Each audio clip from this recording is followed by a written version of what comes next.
Annual examination 2024-25 revision question subject English class third की मैं लेकर आऊँ। Hi guys, I am Neetu Nigam and welcome to my channel my Pathshala by Neetu Nigam. इससे पहले मैंने कंप्यूटर और मैथ्स के क्लास थर्ड के एनुअल एग्जामिनेशन रिवीजन क्वेश्चन आपके साथ शेयर किया है। अगर आपने उसे नहीं देखा है तो अवश्य देखिए। चलिए आज का वीडियो स्टार्ट करते हैं। Read the given story and answer the question that follow. इस तरह का एक पैराग्राफ आता है बच्चों को क्लास थर्ड में और उस पैराग्राफ से ही क्वेश्चंस के आंसर लिखने होते हैं।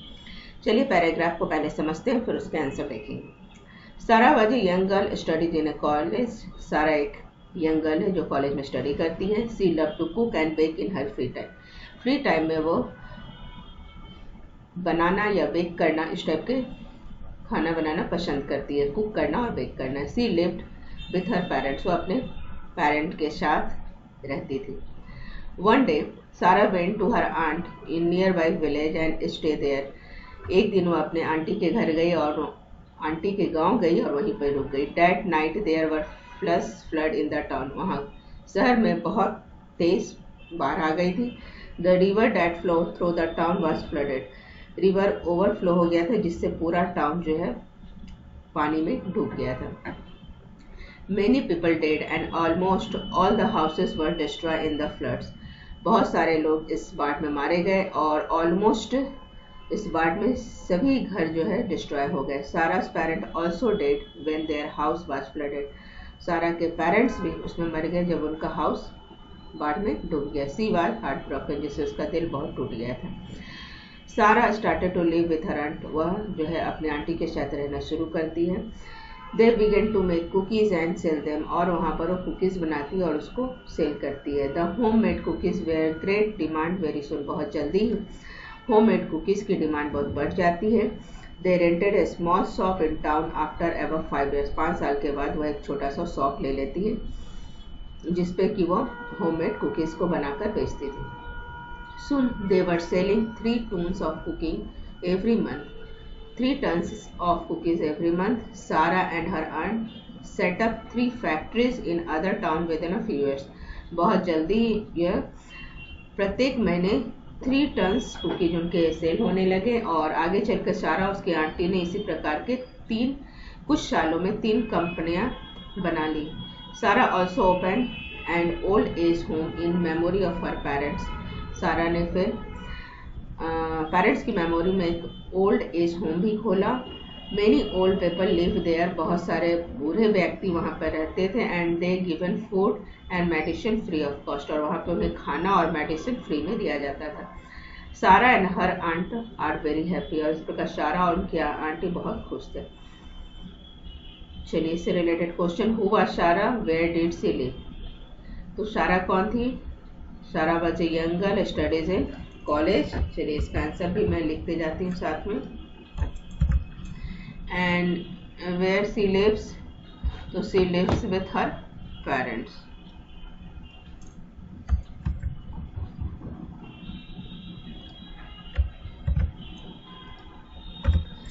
नेक्स्ट क्वेश्चन है sorry, why had Sara gone to near by village. Sara जो है अपने पेरेंट्स के नियर बाई विलेज गांव में क्यों गई थी?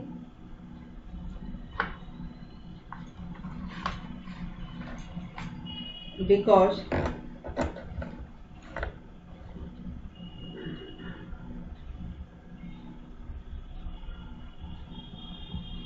Y Sara gone to near by village. वो अपनी आंटी से मिलने गई थी। हुआ सारा।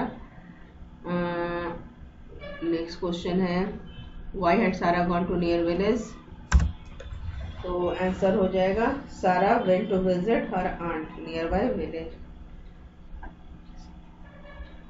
चलिए यहाँ पे लिख लेते हैं Sara went to her aunt. Sara went to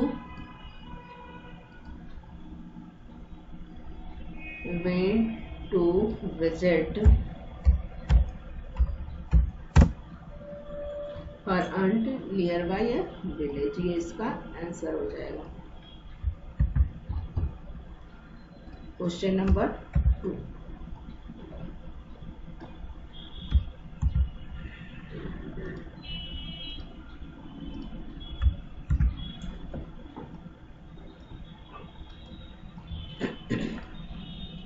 Sarah went to visit her aunt nearby village. Next, Sarah opened an old age home in memory of her parents. चलिए अब नेक्स्ट क्वेश्चन देख लेते हैं. Underline the noun. There is nothing left in the kitchen. Underline common noun. Common noun को हमें underline करना है, तो यहाँ कॉमन नाउन हो गया. यहाँ पर इसको हम रेड से बोल्ड कर देंगे. Kitchen.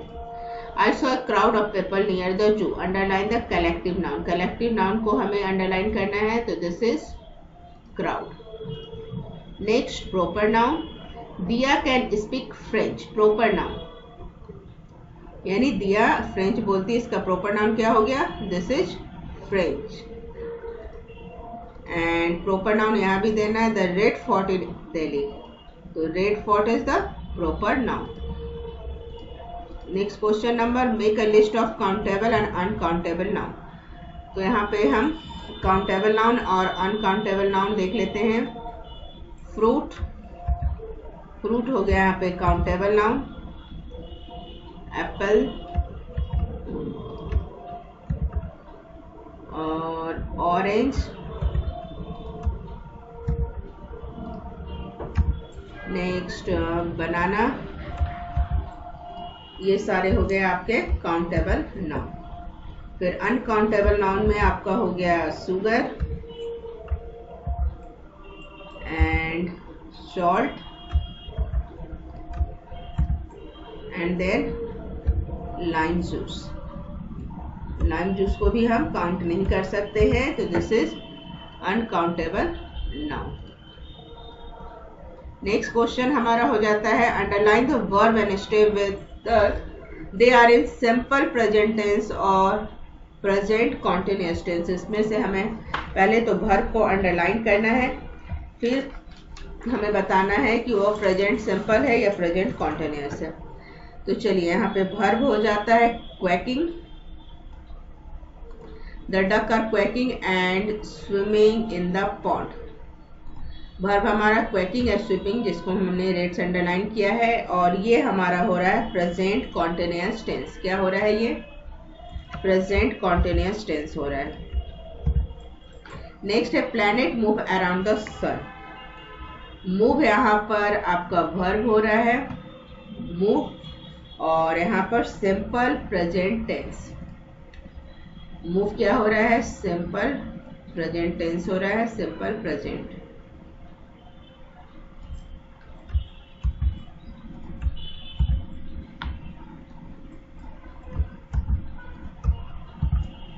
Simple present time.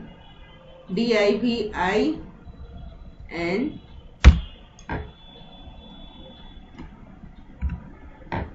Next clap. Clap का हो जाएगा clapping. CLAPING. Clapping. And time का हो जाएगा TYING. Time.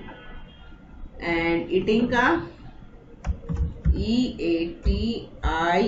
Eating.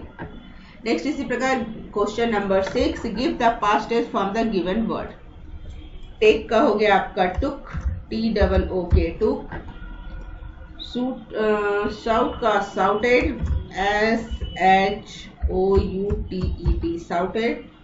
And bring का bought. BROUGHT.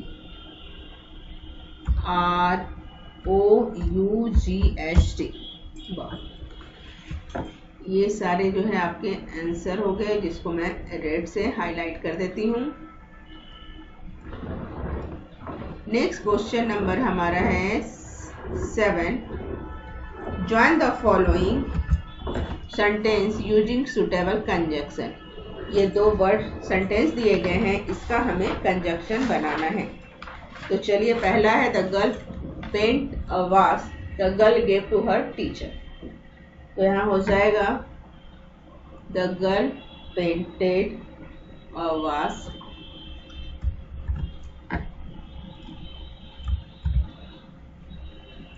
And gave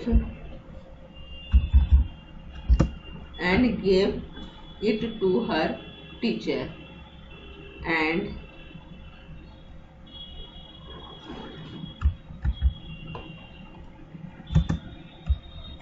gave it to the teacher। ये कंजक्शन में इस प्रकार हम जोड़ के बना सकते हैं। नेक्स्ट क्वेश्चन है, I wanted to go out to play, it was raining. Answer हो जाएगा I wanted to play, I wanted to go out to play but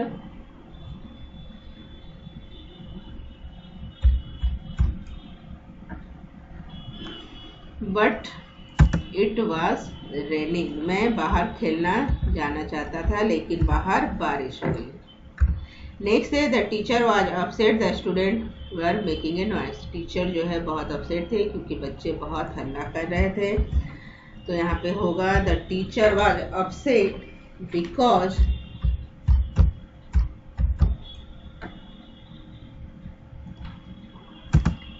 the student were making a noise.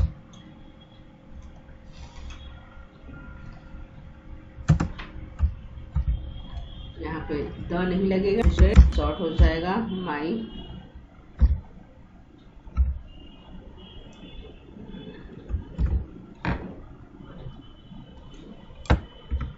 My is not strict. चलिए next questions, right the synonym एंटोनियम्स। एक word दिया गया, इसी का हमें साइनोनियम्स भी लिखना है और एंटोनियम्स भी लिखना है, दोनों साथ साथ लिखना है। तो चलिए, बिग का साइनोनियम्स हो गया हग, HUGE, हग। एंड एंटोनियम्स हो गया इसका स्मॉल। नेक्स्ट इसी प्रकार रिच का साइनोनियम्स हो गया वेल्दी, WEALTHY, वेल्थी। एंड इसका स्लो हो गया अपोजिट वर्ड है एंटोनियम। इसी प्रकार फास्ट का साइनोनियम्स हो गया क्विक एंड एंटोनियम्स हो गया स्लो। नेक्स्ट हैप्पी, हैप्पी का साइनोनियम्स हो गया जॉयफुल एंड एंटोनियम्स हो गया सैड। इसी प्रकार लेजी, लेजी का हो गया आइडियल एंड डिलिजेंट, डिलिजेंट इसका एंटोनियम्स हो गया DILIGENT। ये हो गया इसका आपका एंटोनियम्स, साइनोनियम्स और एंटोनियम्स दोनों साथ साथ एक ही वर्ड के हम इस प्रकार देख सकते हैं।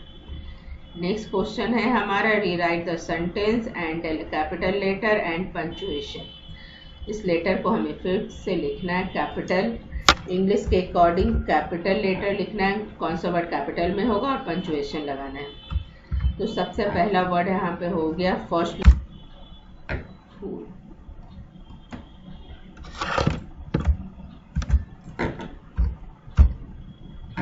कलरफुल यहाँ पे छोटा में हमें लिखना है कलरफुल। चलिए, right the short form. Short form इसका क्या होगा, ही विल को हम ही विल इस प्रकार लिखेंगे, हु इसको हुज। नेक्स्ट हमारा यहाँ पे हो जाएगा हुज।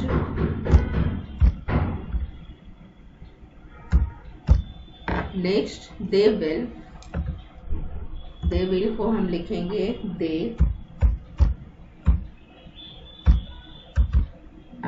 एंड डू नॉट को डॉट, डॉट हम लिखेंगे DONT, डॉट, जिसको कि हम डॉट करते हैं। तो ये थे आपके इंग्लिश के एनुअल एग्जाम के क्वेश्चंस पेपर। आई होप आपको यह पसंद आया हो। इसी प्रकार के क्वेश्चंस की प्रैक्टिस आप बच्चों से करवा सकती हैं। इसके आप